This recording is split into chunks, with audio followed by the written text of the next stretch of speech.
سلام، با هم بریم چند تا از کاربردهای ورق فومیزه رو بشنویم.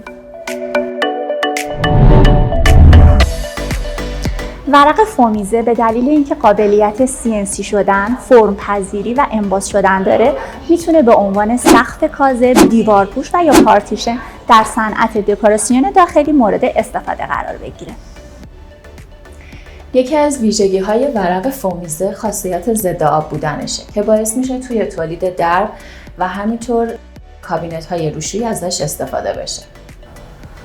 خواصی مثل عایق الکتریکی بودن، عایق حرارتی، سبک بودن، ضد آب بودن و آتش‌گریز بودن باعث شده که از ورق‌های فومیزه در تولید تابلو برق‌های صنعتی استفاده زیادی بشه. ورق فومیزه عایق الکتریسیته هست و به همین دلیل به عنوان کف کاذب در سازه‌های مخابراتی و اتاق‌های سرور استفاده میشه.